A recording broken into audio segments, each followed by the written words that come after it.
Hello everyone, welcome to biology Pathshala. मैं हूं आपका एजुकेटर रंजित कुमार और बायोलॉजी पाठशाला में आपका स्वागत है। और आज हम लोग सेट 5 सॉल्व करेंगे जैकबॉट का। जो भी चैनल पे न्यू आया है, वीडियो को लाइक करिए, सब्सक्राइब करिए और फ्रेंड्स के बीच में शेयर कीजिए। चलिए स्टार्ट करते हैं। सेट ए है। सेट ए में पहला है कि reaction is of first order with respect to A. Reactions है फर्स्ट ऑर्डर का ए के रिस्पेक्ट में और सेकेंड ऑर्डर है बी के रिस्पेक्ट में। तो डिफरेंशिएटर इक्वेशंस लिखिए। तो आप लिख सकते हैं रेट इज इक्वल टू के ए, फर्स्ट ऑर्डर के लिए को 1, सेकेंड ऑर्डर के लिए है तो 2। डायरेक्टली सिंपल क्वेश्चन पूछा। नेक्स्ट क्वेश्चन पूछता है कि व्हाट इज द एब्जॉर्प्शंस ऑलवेज भी, व्हाई द एब्जॉर्प्शंस इज ऑलवेज भी एक्जोथर्मिक। एक्जोथर्मिक क्यों होता है? एक्जोथर्मिक में क्या होता है? हीट रिलीज्ड होता है। ठीक है, तो यहाँ लिखा है कि बिकॉज द एब्जॉर्प्शन ऑलवेज भी exothermic because energy is released. Energy released होता है due to the presence of attractions between the adsorbate and the adsorbent molecules की वजह से। नेक्स्ट हमसे क्वेश्चन पूछता है कि write the coordination number of the CU।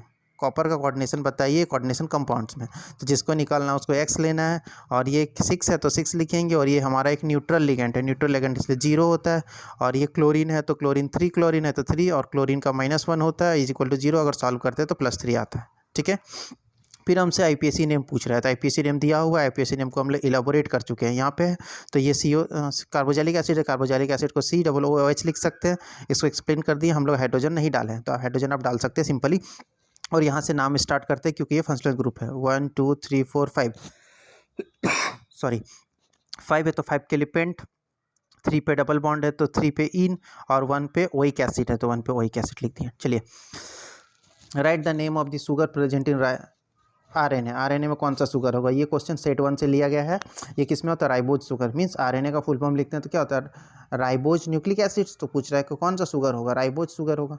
ठीक है, right the monomer of Teflon. Teflon का मोनोमर क्या होता है? टेट्राफ्लोरीन इथाइलिन होता है। ठीक है, नेक्स्ट हमसे क्वेश्चन पूछ रहा है कि what are the main constituents of Dettol. Dettol में क्या मेन कंस्टिट्यूएंट्स होता है? क्या होते हैं? Chloroxylenols and terpineols. ठीक है, नेक्स्ट आपका सेक्शन बी है कि mention the factor affecting the rate of the chemical reactions. Rate of the chemical reactions को कौन कौन सा फैक्टर अफेक्ट करता है? सबसे ज़्यादा रिएक्शंस ऑफ टेम्परेचर पे अफेक्ट करता है, फिर रिएक्टेंट ऑफ कंसंट्रेशन पे अफेक्ट करता है, नेचर ऑफ रिएक्टेंट पे करता है, सरफेस एरिया पे करता है, कैटलिस्ट पे करता है। तो जनरली आपको सिर्फ मेंशन करना था, एक्सप्लेन नहीं करना था, हमने एक्सप्लेन नहीं किया है। नेक्स्ट पूछता है कि व्हाट इज इमल्सन। क्या होता है? What are the different types of emulsion. कौन कौन से होते हैं? सबको एक एग्जांपल से बताइए। इमल्सन क्या होते हैं? 2 या 2 से ज़्यादा लिक्विड जब मिक्स होते हैं। ठीक है, एक नॉर्मली इमिसिबल्स होते हैं। ठीक है, कि emulsion is a mixture of 2 और मोर लिक्विड दैट आर नॉर्मली इमिसिबल्स। जल्दी मिक्स नहीं होते हैं। ये 2 तरह के होते हैं, oil in water emulsion and water in oil emulsions. ठीक है, तो ऑयल इन वाटर इमल्सन बोलता है कि oil is present at the disperse phase. Oil क्या होगा? डिस्पर्स फेज में प्रेजेंट होगा। और वाटर क्या होगा? डिस्पर्सन मीडियम में होगा। जैसे आप वेनिला क्रीम देख सकते हैं, सॉरी क्या है कि वैसलीन क्रीम देख सकते हैं, वैसलीन क्रीम। ठीक है, नेक्स्ट आपसे पूछता है कि water in oil emulsion. Water in emulsion में क्या होगा कि emulsion in water form the disperse phase and the oil act as a disperse medium, जिसमें होता है कोल्ड लिवर ऑयल। ठीक है, ठीक है हमारा फिर नेक्स्ट क्वेश्चन 10वां क्वेश्चन पूछता है कि IPSC नेम बताइए following of the coordination compounds का। तो यहाँ पे देखिए कि ये 3 है तो 3 लिख सकते हैं कि ट्राई अमाइन टेट्रा क्लोराइडो। ठीक है, ये क्या है? क्रोमियम। इसका ऑक्सीडेशन नंबर आप 3 निकाल सकते हैं। इसी तरह से आप देख सकते हैं कि ये क्या होगा? पोटासियम टेट्रा साइनाइडो निकलेट होगा 2। ट्राइक्लोराइडो बिस इथेन 1,2 डायमीन, क्योंकि ये इसका जब इलेबोरेट करते हैं ये टोटल क्या है? इसको ये टोटल को बोलते हैं EN को इथीन 1,2 डायमीन। ये 2 है इसलिए आगे 20 लगा है। ठीक है, फिर ये क्या होता है? Platinum 4 nitrate. इसको टोटल को हम लोग नाइट्रेट बोलते हैं। कि how will you convert the ethanol into the following compound. Ethanol है तो यहाँ भी इथेनॉल वो आप कैसे कन्वर्ट कर सकते हैं? ब्यूटेन 1,2 डायोल में, ब्यूटेन 2 ब्यूटेन ENL में और ब्यूटेन 1,2 ब्यूटेन 2 ओइक एसिड में। ठीक है, तो आप जनरली क्या करिएगा? आप सबसे पहले डाइल्यूटेड सोडियम हाइड्रोक्साइड डालिएगा तो ये क्या बनेगा? 3 हाइड्रोक्सी ब्यूटेन। फिर अगर इसमें NaBH4 का डाल देते हैं तो आपका आउटपुट मिल जाता है। सेम उसी तरह सेम रिएक्शंस ऊपर में भी करना है, ये मिलेगा। उसके बाद इसको हीट के वाटर से निकाल देंगे तो हमको ब्यूटेन 1,2 ब्यूटेन 1 ऑल मिल जाएगा। नेक्स्ट में सेम उसी तरह करना है, बस एक प्रोसेस को 2 बार कर दिए तो यहाँ पे पहुँच गया। उसके बाद अल्कलाइन के KF डाल देंगे तो हमको जो आउटपुट है मिल जाएगा। फिर हमसे नेक्स्ट क्वेश्चन पूछता है कि डिफ्रेंशिएट कीजिए ग्लोबुलर और फाइब्रस प्रोटीन में। तो अब जनरली देख सकते हैं कि फाइब्रस प्रोटीन और ग्लोबुलर प्रोटीन में क्या होते हैं।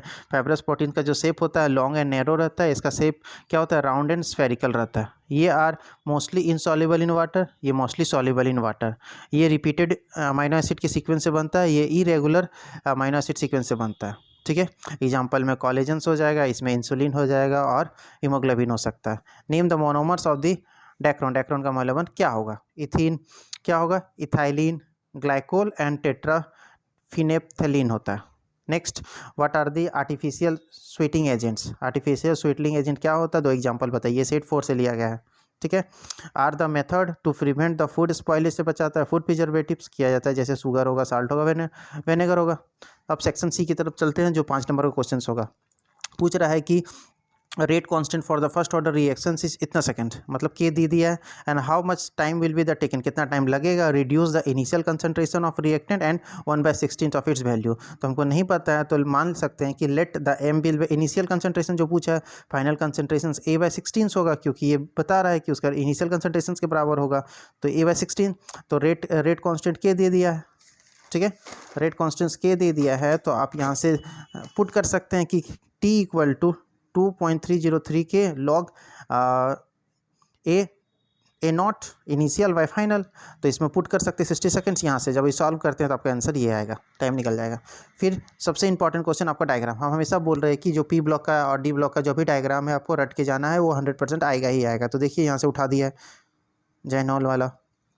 ठीक है, तो यहाँ डायग्राम आप देख सकते हैं। सिंपल डायग्राम पूछा, ये क्वेश्चन 2 बार लिख दिया, देखिए फर्स्ट में भी और लास्ट में भी।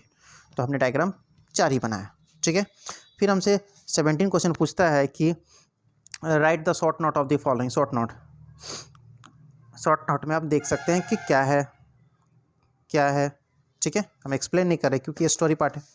एसाइलेशंस क्या होता है, एसाइटिलेशंस क्या होता है। ठीक है, ये क्या होता है, केमिकल्स रिएक्शंस होता है which is hydrogen atom are substituted for this acetyl group by the compounds की वजह से। फिर आपको प्रोडक्ट बनाने दे रहा है। ठीक है, तो CH3COOH ये सब करते हैं, तो जब हम लोग सल्फ्यूरिक एसिड के साथ ट्रीट करते हैं तो ये एल्कीन बनता है, मतलब डबल बॉन्ड लग जाते हैं, मार्को-निकोप्स रूल। ठीक है, फिर यहाँ पे ट्रीट करेंगे, ये बनेगा बेंजीन को। अगर इसके साथ ट्रीट करते हैं CH2 को, यहाँ क्या आता है, ये बाट यहाँ से ज्वाइन हो जाता है यहाँ से, और यहाँ से HCl निकल जाता है। सेम रिएक्शंस इसी तरह यहाँ भी ये है, और हमने ये आपके लिए छोड़ दिया है। हम बना रहे थे फिर भी हम नहीं बनाए कि आप लोग के लिए हर क्वेश्चन में एक क्वेश्चन हम छोड़ते हैं, तो इसलिए भी यहाँ पे भी छोड़ दिया है। लास्ट क्वेश्चन हमसे पूछता है how the vitamin is classify. हम विटामिन को कैसे क्लासीफाई करेंगे, आपको डिस्क्राइब करना है, इसका टाइप 2 एग्जांपल दे के, और इंपॉर्टेंट सोर्स बताना है विटामिन ए और विटामिन सी का। तो हमने फ्लो चार्ट की मदद से इसको एक्सप्लेन करने का कोशिश किया है। तो विटामिन लिखना है। विटामिन क्या होता है, फैट सॉल्युबल होता है, वाटर सॉल्युबल होता है। जो फैट सॉल्युबल होता है vitamin A, D, E and K होता है, और जो वाटर सॉल्युबल होता है विटामिन B कॉम्प्लेक्स होता है, विटामिन सी होता है। विटामिन B कॉम्प्लेक्स में आपको B1, B2, B6 और B12 पढ़ना है। तो आपने यहाँ पे फ्लो चार्ट की मदद से आप भी बना सकते हैं। फिर हमने छोटा सा यहाँ पे सोर्स लिख दिया है कि विटामिन ए का सोर्स क्या होगा, विटामिन सी का सोर्स क्या होगा। विटामिन ए का सोर्स क्या होता है, leaves vegetables, leafy vegetables, carrot होता है, फिश होता है, एग होता है।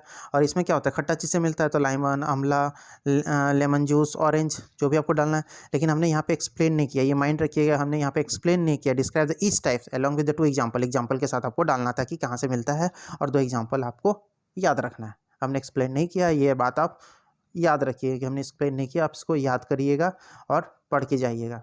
और यहाँ से हम केमिस्ट्री के सारे सेट को सॉल्व कर चुके हैं, और आज हम आपको केमिस्ट्री की तरफ से केमिस्ट्री का सेट पूरा करने के बाद हम आपको ऑल दी बेस्ट बोलते हैं। आपका जो बोर्ड एग्जाम है इसके रिलेटेड आपको सेकंड टर्म का हमने जितना सारा सेट था वो सॉल्व कर चुका है। हो सकता है कि हम आपका जो वीडियो आएगा वो टर्म 1 के कुछ इंपॉर्टेंट MCQs भी लेके आ सकें, और आई होप कि हम ये सारा MCQ लेके आएंगे जिसके आपके लिए हेल्पफुल होगा। ठीक है, तो नेक्स्ट वीडियो जो आएगा वो बायोलॉजी का सेट 5 होगा, जिस पे हम लोग उसका भी कंप्लीट करके ही आगे जाएंगे। उसका सेट कंप्लीट होने के बाद ही हम अपना MCQ का सेट पे आएंगे। कुछ हम ट्राई करेंगे कि आप लोग के लिए बेनिफिशियल हो, आपके लिए MCQ के रिलेटेड कुछ इंपॉर्टेंट टॉपिक के बारे में ही बता पाएँ। Thank you.